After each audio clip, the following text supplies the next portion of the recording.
Hello, my name is Suffolk Zani, and today on the Global Coug of the Week podcast, we are interviewing Vishal Gujala. Who is from India, correct? Mm-hmm. Right. So, your name is Vishal, right? Tell us your major and tell us what school was like in India. My major right now is marketing, and back in India, schooling is a lot more different. You'd see that teachers are way more strict.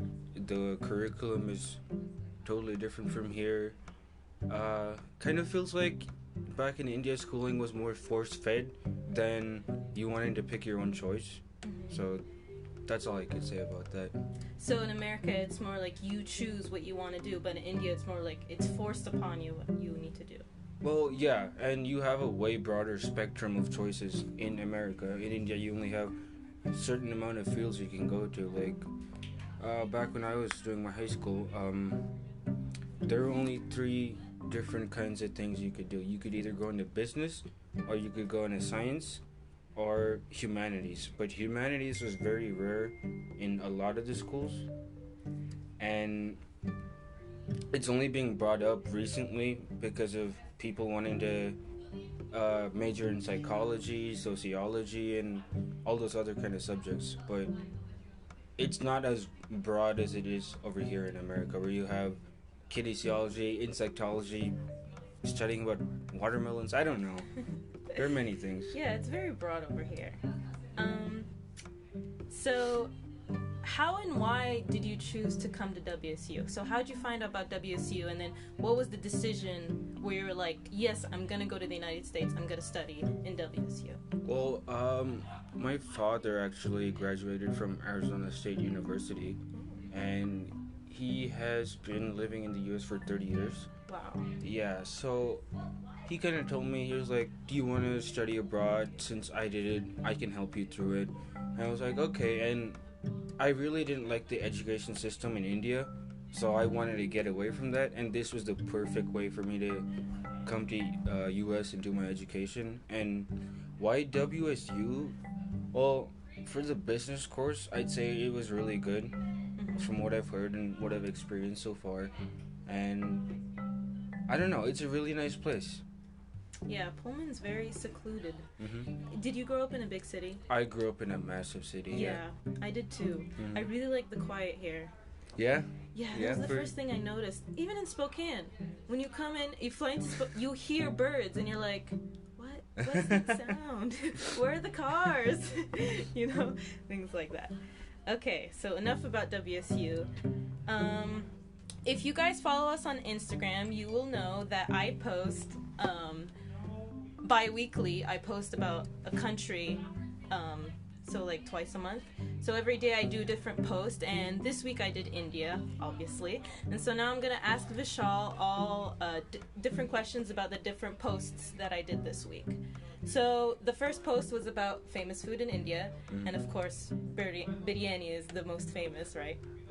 Yeah, you could say so. Yeah. But I feel like it's famous in India, but not other places. Like in America, you're never gonna know if a white person, like, you walk up to a white person and ask them, have you ever had naan or biryani? They're only gonna say naan. They're never gonna say, oh, I've eaten biryani. For them, biryani is fried rice. Yeah. But yes, it is one of the most famous dishes, and it is one of the most tastiest dishes. That's by true. By far. So obviously you've eaten biryani. What's your favorite type of biryani? Because like in my family, we have chicken biryani, we have meat, like cow biryani, like beef, like different types of meats, different vegetables. So what, like, does your family make a specific type? Well, or? no, my family's actually vegetarian, Oh. but I eat meat. So I usually, like, when there's like religious festivals going on, I go over to my friend's house. Like if it's Eid, I go over to one of my Muslim friends' house, and they just feed me up with biryani. And my favorite kind would be probably chicken biryani. It's really good. Yeah, chicken biryani is the best, but the cow beef one is also really good. You're just like, especially when they cook it so well in the Middle East. Okay, the next question. The next post I did was about the separation of India, Pakistan, and Bangladesh. And I just wanted to ask you, like, as a Indian. What do you know about that, historically wise? Or do you not know anything? Historically, I know after independence, they were all India at one point. Yeah. And after independence, all three of them split into three different countries. Independence from Britain, right? Yeah, Okay. and they all wanted their own place.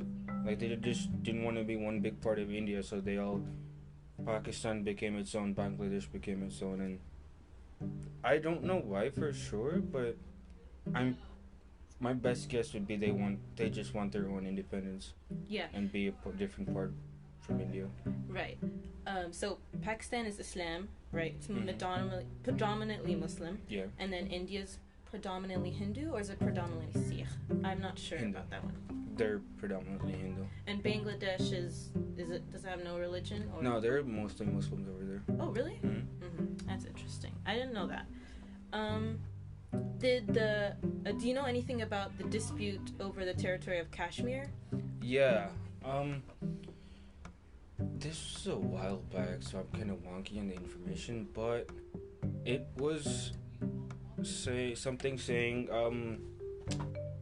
Pakistan wanted that city or wanted something to do with that place in Kashmir, but since it was owned by Indians, we had to take in charge and do something about it because there were Pakistani terrorists threatening people over there.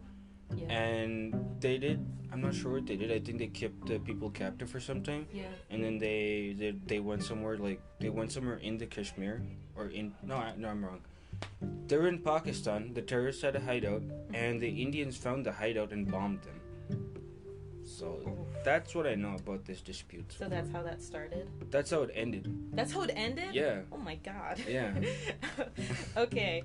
But from what I've researched, it's still being disputed over Well, yeah, to it's this like day. a Cold War, but that was like the main differential in recent history. Yeah. Okay.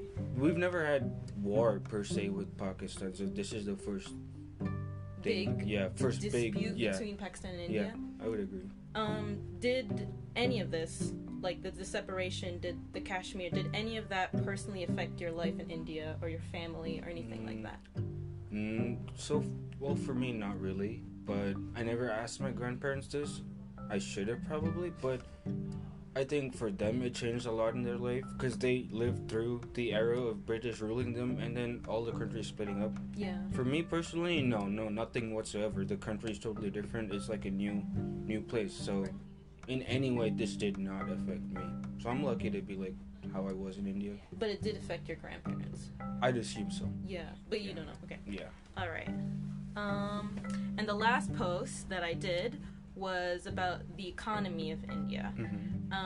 What do you know about the economy of India? You are a business major, right? So yeah, you the should know economy of India is really poor. Poor? Yeah, it's not as worse as like some African countries or some South American countries, but it's still bad because before, in the early 2000s, the $1 used to be 40 rupees. Now $1 is 70 rupees. It's almost twice the price. So you can see over there that the economy is just dropping really bad, and there's also a lot of corruption. I was gonna ask you about that. Yeah, so you think the corruption has something to do with the failing economy? Yes, for sure. The corruption does play a role in bad economy. It's not just a thing that's happening in India. It just happens a lot of places. Right, that's true. But there is corruption in India, and that is what is making the government worse and our economy worse in turn. So do you think Modi is part of that? Modi is the president of India. Currently, he won the election, right? Yeah. So recent election. So do you think he's part of that, or do you think he's trying to? No, he's actually trying to do good for India. So from what I've heard, what I've seen, what I've viewed politically, he's doing pretty good. He's open-minded. He even went on a show with Bear Grylls. What's that? Man vs. Wild. Man vs. Wild. Is that an American TV show? UK TV show. It's a United Kingdom TV show. Yeah. So he went on. Did he do an interview or? Oh no, he was. So Man vs. Wild is just like one dude in the wild, just like trying to survive. Right. So Modi went and tried to do that with him. So yeah, I think he's a pretty cool president, and he's only looking for the best for India. So I wouldn't say he's affecting the economy or corrupting it in any way. But there is like corruption. There in the ranks. there is for sure. Did you vote for Modi, or can you? Oh, I cannot vote because I'm a U.S. citizen. Oh. Mm. Oh, dang. Do you have dual citizenship? No, I'm just a U.S. citizen. I have dual citizenship. You're Tunisia and the United States. But like secretly, we're not allowed to have dual citizenship, so don't tell anybody. Okay, my mouth's closed. Does the economy or this corruption, does this affect you or your family personally? No, we're in a pretty stable place. If you were to live back in India, Yeah. so I'd say no, it doesn't affect us in any way. Right. Mm-hmm. Like so your dad works here in the United States, right? He started working here last year after 15 years. He used to work in India for the past 15 years, and he came here 2019 when I started college, and he started working here again. He's in Washington State? Oh no, he's in Michigan. Oh, dang. Wow. And your mom, does she work too, or? My mom is a teacher back in India. Oh, that's nice. Mm-hmm. That's sweet. What do you plan to do with your degree once you graduated college? Hopefully? Find internships, get experience, and then go back to school, finish my grad school. So that's probably my main goal. Do internships, get a lot of experience in my major, apply that in grad school, and then finally get a good job, hopefully. Yeah. Mm-hmm. That sounds like a solid plan. All right. Is there anything else you want to add? Let our listeners know about India or about you or your family or what your goals are. Anything? If you like cultural things or cultural diversity or colors or anything religious, you should really tour India. Go to India? Yeah, that's what I wanted to say. Mm-hmm. So go to India, y'all, if you have the money. If you have the money, How yeah. much is a ticket from... Oh, it's like $2,000. It's a lot. A ticket from here to North Africa is $1,000. It's expensive. You're on the other side of the world. Yeah. What can you do? So once you get your money, go tour India, or like just be broke and like get on a boat or something. You know. Yeah. Okay. Thank you so much, Vishal. This was very educational for me and hopefully for our viewers. If you don't know us yet, we are the International Center, and on our Instagram account is at the international_Cougs. You follow us, right? Yeah. Yeah, okay, cool. See, Vishal follows us, and he thinks we're cool, so I think you guys should follow us, too. It's Instagram at international_Cougs. We also have a Twitter account and a Facebook account, and that's just International Center. All right. Thank you guys for listening.